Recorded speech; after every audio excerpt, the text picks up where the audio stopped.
শুভ সন্ধ্যা প্রিয় দর্শক, সবাইকে শুভেচ্ছা এবং আমন্ত্রণ জানিয়ে শুরু করছি এসএটিভির প্রতিদিনের সান্ধ্যকালীন আয়োজন বেলা শেষে। আপনাদের সাথে আছি আমি অর্চি রহমান এবং থাকবো পুরোটা সময় জুড়ে। আর প্রতিদিনের মতো আজকেও আমাদের সাথে আছেন নতুন একজন অতিথি।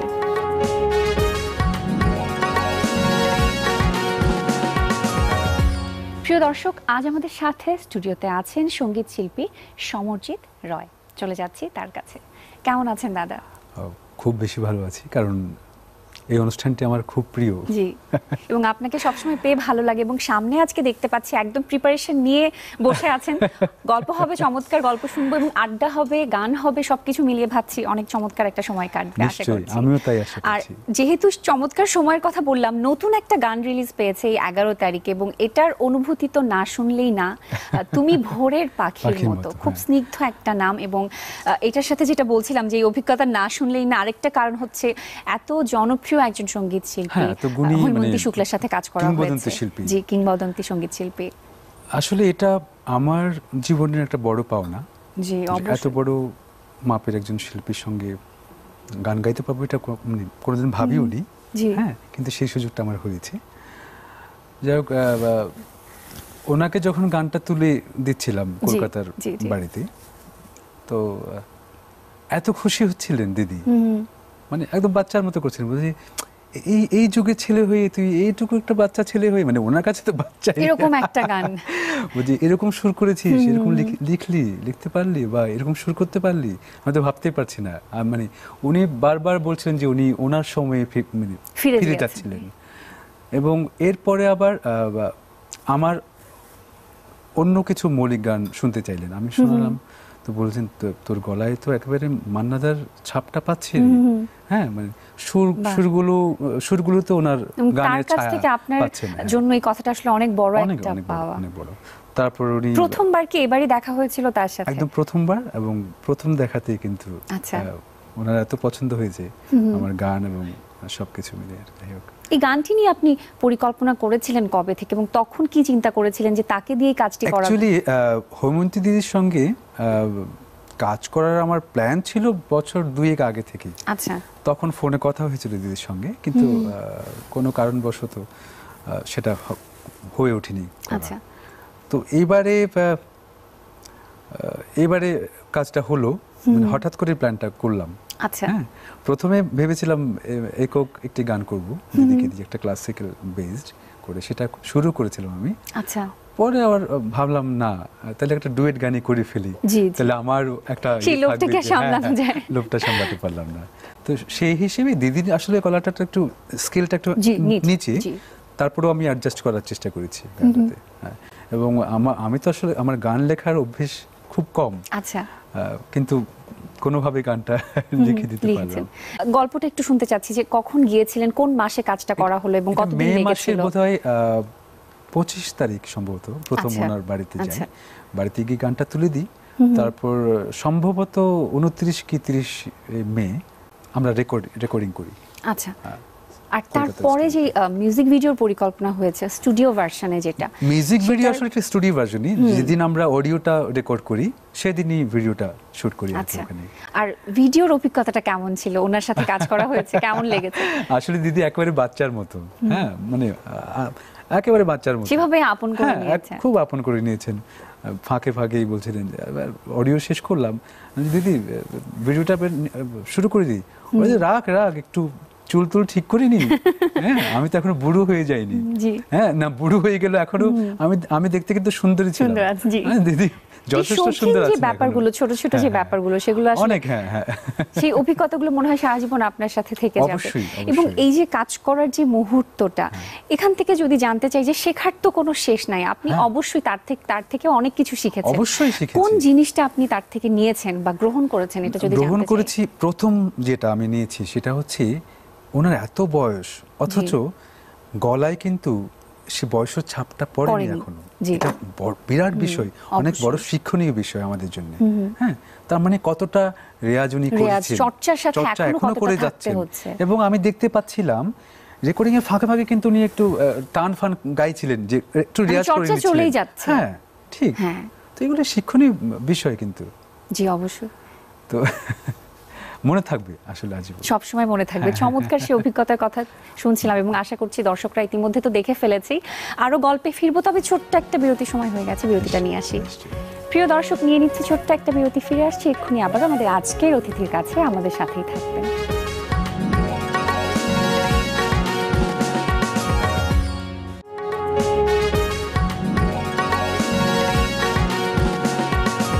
প্রিয় দর্শক, বিরতির পর আবারও ফিরে এলাম বেলা শেষের আজকের এই আয়োজনে। আপনাদের সাথে আছি আমি অর্চি রহমান এবং আমাদের সাথে স্টুডিওতে আছেন সঙ্গীত শিল্পী সমরজিৎ রয়। চলে যাচ্ছে আবারও তার কাছে।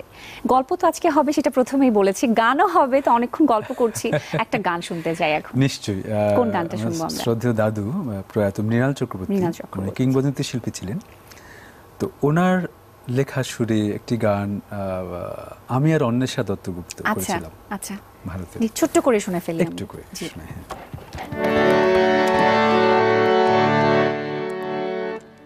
কেন তা জানি না এমন পড়ে থাকি তোমার কাছে, কেন তা জানি না এমন পড়ে থাকি তোমার কাছে। সারাদিন আমি কি যে করি, ভাবনার স্রোতে শুধু ভরি। সারাদিন আমি কি যে করি, ভাবনার স্রোতে শুধু ভরি। কি যেন আশা ঘিরে আছে, এমন পড়ে থাকে তোমার কাছে। কেন তা জানি না এমন পড়ে থাকে তোমার কাছে। বাহ, চমৎকার চমৎকার একটা গান। যে অভিজ্ঞতার কথা শুনছিলাম, পরবর্তীতে হৈমন্তী শুক্লাকে নিয়ে আর কোনো কাজের ভাবনা আছে কিনা বা শুনছেন? এটা আমি বলতে চেয়েছিলাম। দিদি প্রথম দিন যেদিন মানে গান তুলে দিচ্ছিলাম ওনাকে, সেদিনই ওনার এত ভালো লেগেছিল, বলে যে এই গানগুলো তো আসলে এই সময়ে আর হচ্ছে না, এরকম আমি একটা গান পাচ্ছি না এই টাইপের গানগুলো আমরা আমাদের সময়ে যে গানগুলো পেয়েছিলাম। তো আমাকে আরো কয়েকটা গান দিস একটু, এরকম কিছু গান। আমি যে দিদি অবশ্যই, এটা তো আমার জন্য অনেক বড় বিষয়। তো আমি এরপরে কিন্তু মানে ভাবছি হ্যাঁ কোনটা নিয়ে কাজ করা যায়, কোন গানটা নিয়ে আগানো যায়। অলরেডি আমি কিছু সুর করার চেষ্টা করছি ওনার জন্য। বাহ, চমৎকার। এই যে ভাবনার মধ্যে যে গানগুলো এখন আছে, কি কি কাজ হতে পারে এই বছরটায়, নতুন কি কি কাজ আসতে পারে? আসলে অনেকগুলো গান আমার রেকর্ড করা হয়ে গেছে। এর মধ্যে আমার শ্রদ্ধেয় দাদা কুমার বিশ্ববিদ্যার সুরে কয়েকটা গান আছে, দুটো গান। তারপর আমার নিজের সুরে কয়েকটা গান এখন কাজ চলছে, রেকর্ডিং চলছে অলরেডি। আচ্ছা। তো এবং আরেকটা কথা বলবো কিনা জানি না, আমি হয়তো কবিতা কৃষ্ণমূর্তিজির সঙ্গে একটা গান, ডুয়েট গান কথা ভাবছি। চমৎকার। সেটা কোন ভাষায় হবে? না, বাংলায় করব। হ্যাঁ। আচ্ছা। আর এই যে গানগুলোর কথা বলছিলেন, সবগুলো তো এবছরই আসতে যাচ্ছে? এবছরই। আচ্ছা। আর সামনেই যদি জানতে চাই যে কোন গানটা আসবে, এরকম কোন গানের কথা? সামনে আসলে পরপর কয়েকটা গান আমি রিলিজ দেব আশা করছি। এই যে গানগুলো আসতে যাচ্ছে, সবগুলোর সাথে নিশ্চয়ই মিউজিক ভিডিও নিয়েও পরিকল্পনা হচ্ছে, সেটা কি স্টুডিও ভার্সন হবে বা বাহিরে কোথাও হবে? হয়তো স্টুডিও ভার্সনই করব, কারণ দেখুন ভিডিও করার মতো সোজা কথা আমার সাধ্যের মধ্যে নেই এতটা খরচ করার। এখন যেরকম ট্রেন্ডটা আসলে হচ্ছে যে এত বিগ বাজেটে সব কাজগুলো হচ্ছে, মিউজিক ভিডিওর কাজগুলো হচ্ছে, এবং সেটাই মনে হচ্ছে মুখ্য বিষয় হয়ে যাচ্ছে। হ্যাঁ, সেটা ঠিক, সেটা যাদের সাধ্যের মধ্যে আছে তারা নিশ্চয়ই করছেন। তবে আমি পুরোপুরি সাপোর্ট করছি না ব্যাপারটাকে। দেখুন, আজীবন তো শিখেছি, যতটা শিখতে পেরেছি, শেখার চেষ্টা করেছি অবশ্যই। তো কোনোদিন মানে লোক দেখানোর বিষয়টাকে এতটা প্রাধান্য দিতে পারিনি। আর যেহেতু আপনার দাদুর কথা আসছিল, মৃণাল চক্রবর্তী, উনার কথা একটু জানতে চাই। উনার সাথে আপনার স্মৃতি বা ছোটবেলার স্মৃতিগুলো কেমন ছিল? ওনার সঙ্গে প্রচুর স্মৃতি আছে আমার। কলকাতায় যখনই আমি তো দিল্লিতে যখন থাকতাম, কলকাতা হয়ে যেতে হতো।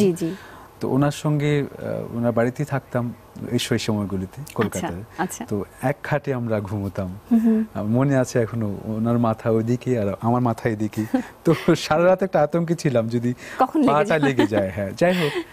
তো উনি আমাকে অনেকগুলো গান দিয়েছেন এবং নিজে থেকে রেকর্ড আচ্ছা, করিয়েছিলেন। আচ্ছা, আচ্ছা। তো এটা আমার জন্য বড় একটা প্রাপ্তি। অবশ্যই, অবশ্যই। পুলক বন্দ্যোপাধ্যায়ের জি, আমি সেই লেখা গানও প্রসঙ্গেই আমি আসতে পেয়েছি যাচ্ছিলাম, ওনার জি। কারণে সেটা। কারণ অজয় দাস, বিখ্যাত সুরকার অজয় দাস, যার অনেকগুলো সুর মধ্যে আমি যে কে তোমার, তুমি তা বুঝে নাও, এই গানটাও কি রয়েছে চমৎকার কিন্তু। গানগুলো, জি। তো সেই গানের সুরকার অজয় দাস, উনি দাদুর ছোট ভাইয়ের মতো ছিলেন। আচ্ছা। তো দাদু ওনার বাড়িতেই নিয়ে গেছিলেন আমাকে। জি, জি। তো ওই আমরা যখন অ্যালবামের কাজ শুরু করি তখন পুলক বন্দ্যোপাধ্যায়ের 4টে গান আমি আচ্ছা। পেয়েছি। সেই অজয় অভিজ্ঞতাগুলো দাস, শুনবো। হ্যাঁ, হ্যাঁ। তবে ছোট্ট একটা বিরতির নিশ্চয়ই। সময় হয়ে গেছে আবার। প্রিয় দর্শক, নিয়ে নিচ্ছে আবারও ছোট্ট আরেকটা বিরতি। ফিরে আসছি এক্ষুনি আবারও আমাদের আজকের অতিথির কাছে। আমাদের সাথেই থাকবেন।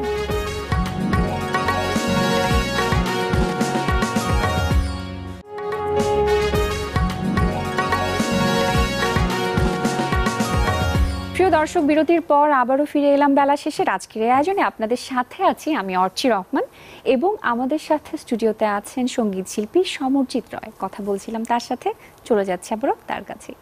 যে অভিজ্ঞতার কথাগুলো শুনছিলাম, যে পুলক বন্দ্যোপাধ্যায়ের সাথে কাজ করার আপনার যে না, অভিজ্ঞতা উনি তো হয়েছে। তখন মারা গেছিলেন। জি। তো কিন্তু ওনার লেখা গান লেখা অজয় গানগুলো, দাসের জি। কাছে ছিল। তো আমি সেখান থেকে কি আমরা কোনো হ্যাঁ, গানের আমার নিজের একটা দু লাইন মৌলিক শুনতে গান, পারি? এটা আমার অনেক বড় একটা প্রাপ্তি জীবনে, অবশ্যই। যে পুলক বন্দ্যোপাধ্যায়ের লেখা গান এবং অজয় দাসের শুরু করা গান আমি জি। মৌলিক গান হিসেবে পেয়েছি। জি। একটু করে শোনাচ্ছি। অবশ্যই। সেদিন আমার মনে হলো অস্তরবীর ছোঁয়ায় যেন আধার গেল যখন তুমি বিদায় নিলে সেদিন আমার মনে হলো।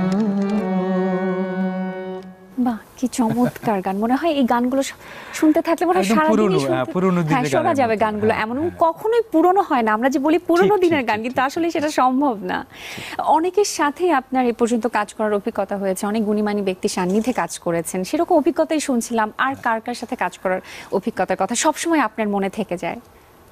দেখুন, দিল্লিতে যখন ছিলাম তখন তো বহুজনের কাছে জি। সঙ্গে কাজ করেছি, কিন্তু তার মধ্যে উল্লেখযোগ্য হচ্ছে শ্রদ্ধেয় অনুপ জলোটাজির সঙ্গে যে কাজগুলো আমি করেছিলাম। তো উনি আমার সুরে অনেকগুলো গান করেছিলেন তখন, আচ্ছা। এবং ওনার সঙ্গে অনেক অনুষ্ঠানে গান করার করেছেন। সুযোগ আমি পেয়েছি। জি। আমাকে প্রচন্ড স্নেহ করেন। তো এটাও আমার জীবনের একটা বড় প্রাপ্তি বলে আমি মনে করি।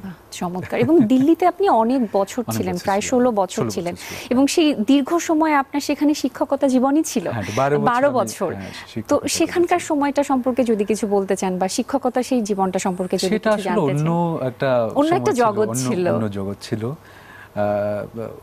মানে ওটার লোভ এখনো, মানে আমি এখনো, জি। মানে আমার খুব মনে পড়ে যে ওই শিক্ষকতার দিনগুলো। সেটা আমাকে খুব বেশি টানে। আমার স্টুডেন্টসদের খুব মিস করি, জি। এবং দিল্লির সমস্ত অনুষ্ঠানগুলো খুব মিস করি আমি।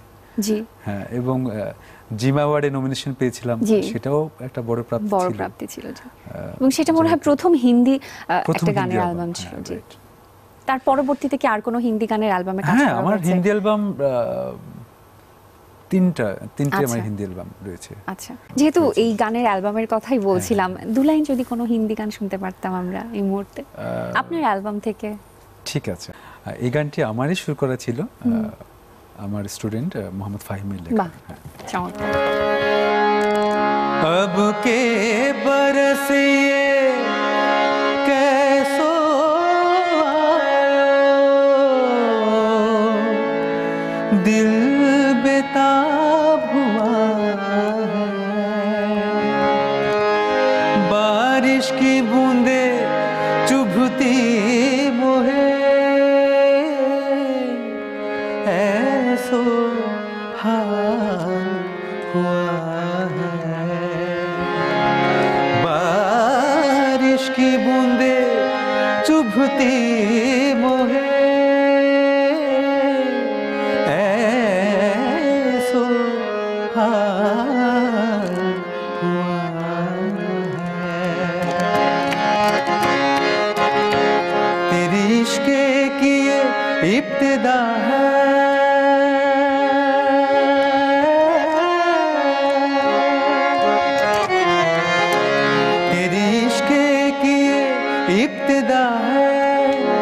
तेरी इश्क की इंतहा है, ढूंढा सारा जहां, सैया तू है कहाँ, सैया तू है कहाँ, सैया तू है कहाँ,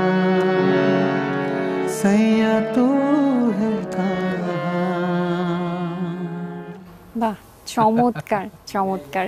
এই যে দীর্ঘ 12 বছর শিক্ষকতা জীবন ছেড়ে যখন দেশে এলেন, দেশে এসে তখন কি নতুন করে টিচিং বা কোনো কোর্স করানো বা কোনো ক্লাস করানো শুরু করেছিলেন সেই সময়ে? আসলে আমি দিল্লিতে যখন ক্লাস নিচ্ছিলাম তখন কিছু সমস্যার সম্মুখীন হচ্ছিলাম। আচ্ছা, সেটা হলো বিভিন্ন ব্যাচকে যখন আমাকে শেখাতে হচ্ছিল ছেলে মেয়েদের, তো সবার স্কিল তো আলাদা আলাদা ছিল, যার ফলে গলায় খুব প্রেশার পড়ছিল।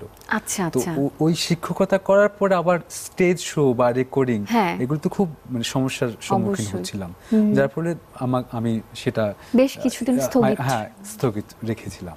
কিন্তু দেশে এসে অনুভব করলাম যে দেশের জন্য কিছু একটা করা উচিত, তাই আমি নিজ উদ্যোগে আর কি একদম বিনা পারিশ্রমিকে আচ্ছা। যারা ভালো গায় অথচ শিক্ষার অভাব রয়েছে বা সঠিক তাদের জায়গায় যে আসলে শিখতে কিছু পারছে না, হ্যাঁ, ছেলে মেয়েকে বেছে আমি কক্সবাজারে, যেহেতু আমার জন্ম কক্সবাজারে, ওখানে, জি। তা আপাতত কক্সবাজারে একটা শুরু করেছি, মাঝে মাঝে যখন সময় পাই আমি আচ্ছা। কিছু ট্রেনিং ওদের দিয়ে দিই।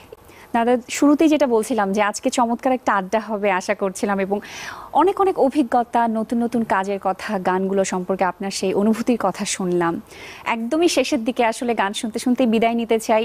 আরো সময় থাকলে আসলে আরো অনেক গল্প হতো বা অনেক গানও হতো, কিন্তু আজকের মতো বিদায় নিচ্ছি। আশা করছি আরো একদিন আপনার সাথে বসে আপনার নতুন কাজগুলো নিয়ে শুনবো। নিশ্চয়ই। তার আগে আমি দর্শকের থেকে বিদায় নিয়ে নিচ্ছি দাদা। ঠিক আছে। প্রিয় দর্শক, আজকের মতো এখানেই শেষ করছি বেলা শেষের এই আয়োজন। আবারও দেখা হবে নতুন আরেকটি আয়োজনে, নতুন আরেকজন অতিথিকে সাথে নিয়ে। সে পর্যন্ত আপনারা সবাই ভালো থাকবেন, সুন্দর থাকবেন, সুস্থ থাকবেন। দাদা, কোন গানটা শুনবো জিকি আমরা? দত্তের লেখা এবং আমারই শুরু করা গত বছর একটা বৃষ্টির গান রিলিজ হয়েছিল, আমি সেটা একটু চেষ্টা করছি। জি, অবশ্যই।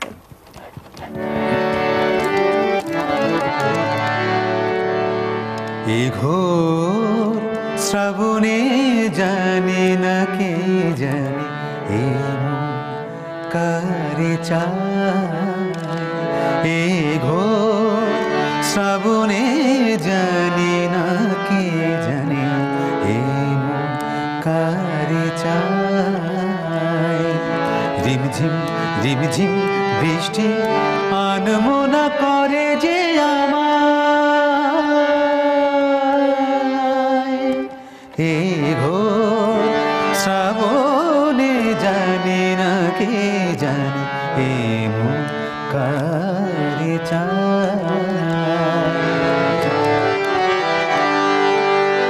মনে হয় যেন এ মেঘলা দুপুর,